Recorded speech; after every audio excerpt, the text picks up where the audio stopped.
Elon Musk is making big changes at Twitter. According to Bloomberg, the billionaire plans on eliminating half of the social media giant's workforce, and this comes as ARK Investment CEO Cathie Wood is telling folks at the Web Summit in Lisbon she expects Musk will probably turn Twitter into a super app.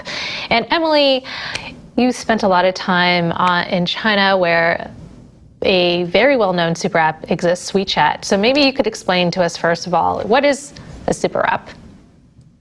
Sure. So Elon Musk has indicated on Twitter, of course, that he wants to turn Twitter into kind of everything app. And people are interpreting that as saying he wants to make Twitter more like WeChat. WeChat is a very well-known super app in China. There are other super apps in Asia. WeChat may be one of the best known. So what is a super app? A super app, I think the simplest definition is an app where you can basically do everything without actually leaving the app. So, WeChat is famous. Anyone who goes to China has experienced this. You can basically do everything within WeChat itself, from messaging your friends to buying things, to booking doctor's appointments, to, hailing a taxi. I mean, it's all without ever leaving the app. And WeChat is so dominant in China. I mean, it has so many users that generally there's a sense that if you don't have WeChat, you can't really survive in China. I think many people feel that. Even visitors who go to China feel lost without WeChat. The US really doesn't have anything similar. The US has so many different, platforms and services. I'm sure you guys have like 10 different messaging apps on your phone or a few different messaging apps on your phone. So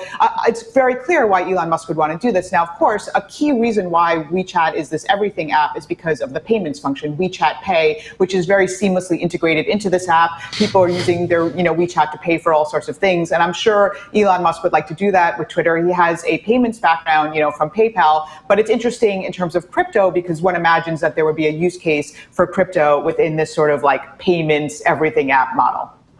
Why do you think a super app has not succeeded in the United States? Yeah, it's such a big question, and I think people have been asking that for years.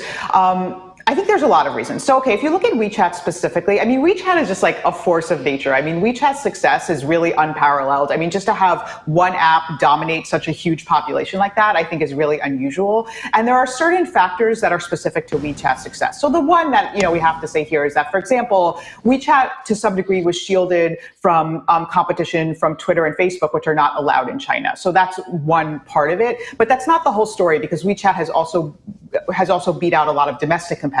So I think part of it has to do with some of like the unique historical factors of WeChat. So for example, when WeChat came into China, it was sort of like early on in sort of the mobile payments revolution. And China's really interesting because China kind of leapfrogged from cash to mobile payments. It sort of leapfrogged over the credit card step. China did not really have a culture of credit cards, which made mobile payments quite urgent. In the US, we have plenty of mobile payments options, but they're not really urgent because we're very used to using credit cards. So I think that's one thing. And yeah, I mean, WeChat is it's a very innovative product. I mean, I don't want to, discount it, but I think there's another reason why super apps have not made it in the US is because if you look at WeChat, like what's good about WeChat on the other side could be seen as what's negative about WeChat. So WeChat, again, it's everything in one place. And we're talking about everything from, your location data to your messaging, to your payments, to your health data. I mean, COVID testing, this is all wrapped up into one app. And that means that there is so much data in this one company. And, in China, I don't think it's true to say that Chinese users don't care about privacy. They're showing that they do care about privacy, but